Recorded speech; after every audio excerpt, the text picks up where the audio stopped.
dari Indonesia. Selamat pagi di sini. Selamat siang di sini. Oke, sebelumnya terima kasih nih buat kakak-kakak dan abang-abang yang sudah bersedia meluangkan waktunya untuk program kita pada hari ini. Jadi sebelumnya perkenalkan, nama saya Via yang akan memandu obrolan kita pada kali ini.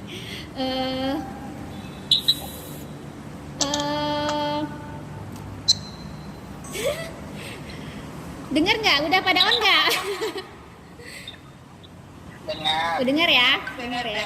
Oke, jadi sebelum kita masuk ke topik obrolan nih, jadi Via mau cerita sedikit mengenai program ini. Kita dari Caraka Youth Center, terus juga dari PCMI, Purnacaraka Muda Indonesia, ada dari Relawan Muda Rio juga. Kita punya program Kak, namanya itu tanya-tanya singkat atau disingkat dengan TTS. Oke, tanya-tanya singkat. TTS ya? Ya, TTS. Nah, jadi tema kita pada hari ini adalah mengenai one positive word gitu. Jadi yang kita tahu kan dunia ini sedang mengalami hal yang sama kan ya. Negara-negara itu melawan satu hal yang sama, yaitu virus COVID-19 gitu. Nah, mungkin di setiap negara itu berbeda penanganannya atau bisa saja sama mengadaptasi negara lain nih. Nah, sebelum kita masuk ke pertanyaan pertama nih, boleh dong kita kenalan dulu sama narasumber kita masing-masing. Boleh perkenalkan namanya siapa, terus sekarang tinggal di mana, lalu kegiatannya apa nih? Boleh? Siapa duluan, dari yang ganteng mungkin?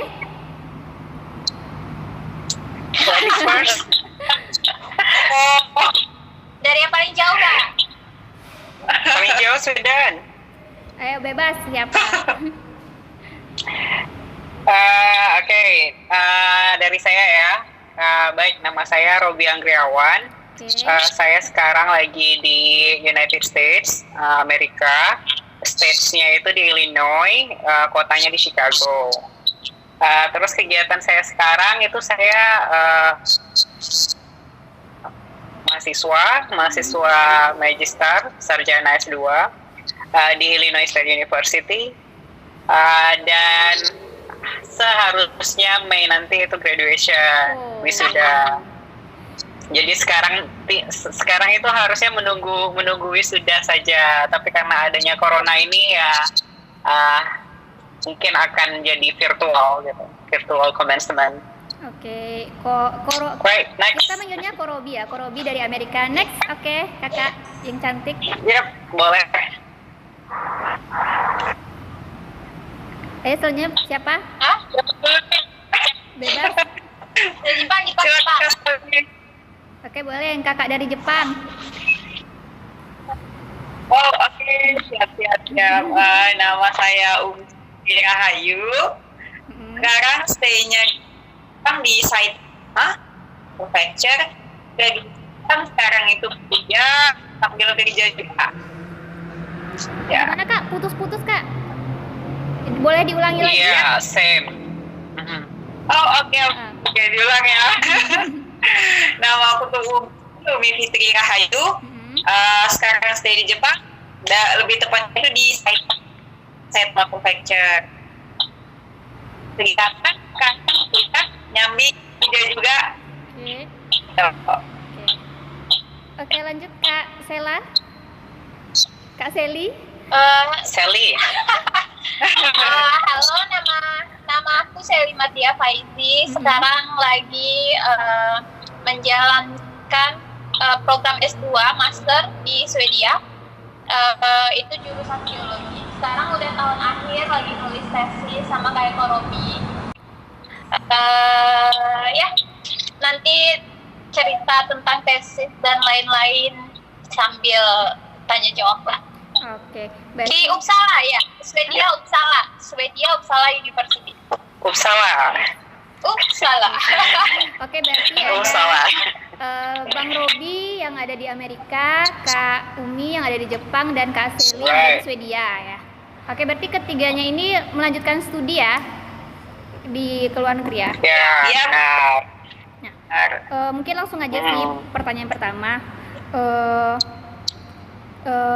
mungkin semua negara mengalami hal yang sama itu kan, melawan virus corona yang sedang menyebar gitu. Mungkin banyak yang bilang virus corona ini bukan satu hal yang perlu ditakutkan dibanding penyakit-penyakit lainnya gitu. Cuman yang menjadi menakutkan ini kan karena penularannya yang sangat gampang ya Kak Abang ya. Penularan yang sangat gampang, jadi suatu permasalahan internasional deh bagi semuanya. Nah, pertanyaan pertama nih, gimana sih keadaan di masing-masing negara Kakak dan Abang sekalian? Apakah apa saja nih kebijakan pemerintah yang sudah diterapkan gitu? Boleh dari Korobi dulu? Oh, saya lagi. Iya. Oke.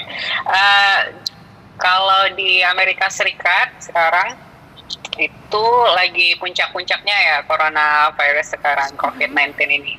Jadi kalau berdasarkan data statistik itu United States itu nomor 1, the highest with the positive numbers gitu. Jadi angka tertinggi, tapi at some point I feels like it's a good thing. Kalau menurut Koko itu juga number di sini banyak, bukan berarti itu sesuatu hal yang buruk gitu ya. Berarti kebijakan pemerintah di sini salah satunya itu adanya rapid test massal yang memang benar-benar dijalankan dengan masif gitu, dengan skala besar di 50 states gitu. Jadi kalau di Indonesia itu provinsi, kalau di sini namanya itu states gitu. Jadi kayak Koko tinggal sekarang itu Illinois, states Illinois, semuanya itu massive rapid test gitu. Jadi terdeteksinya lebih banyak gitu. Jadi ketahuan siapa yang positif, siapa yang mungkin sedang dalam pemantauan gitu. Nah, memang bicara tentang COVID-19 ini kontroversial juga ya kalau menurut Koko gitu, karena di balik COVID-19 ini ada banyak teori, ada banyak unsur-unsur politik juga dimasukkan ke sana gitu. Dan untungnya di tempat saya domisili di Illinois, Chicago itu pemerintah states-nya itu bergerak cepat sekali gitu. Jadi kalau di Indonesia itu kayak pemerintah daerah atau pemerintah provinsinya yang justru lebih bergerak cepat daripada federal state gitu, pemerintahan yang di US yang umum, presidennya gitu ya. Jadi kayak gubernurnya itu dari bulan Maret pertengahan itu udah langsung melakukan perintah stay at home order gitu.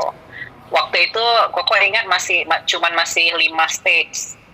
Masih 5 states di Amerika yang mengusulkan atau mencanangkan stay at home ini, di mana kampus-kampus diliburkan, kantor-kantor diliburkan, tapi 5 states ini udah bergerak duluan. Dan seminggu kemudian baru diikuti oleh state-state yang lain gitu. Sampai akhirnya sekarang memang itu udah mandatory ya, udah harus necessary gitu. Memang nggak ada lagi kegiatan kampus, semua libur gitu. Bukan libur tapi dipindahkan jadi online gitu. Dan untuk di tempat Koko sekarang di Illinois itu ketiga tertinggi, sekitar kayak 5.000-an kasus gitu. Sementara itu yang paling banyak itu di New York, di California gitu. Dan di New York itu kalau lihat berita ya, yang New York City yang biasanya crowded, ramai, tapi sekarang itu udah sangat sepi, udah lockdown. Jadi state-nya New York itu memang mengharuskan semua warganya itu harus di rumah, di lockdown total gitu. Berarti Koko dan itu sudah sepi. Udah ikut tes juga berarti? Udah dites juga? Enggak, jadi hampir sama kayak di Indonesia kan ya. Kita nggak bisa dapat tes secara langsung.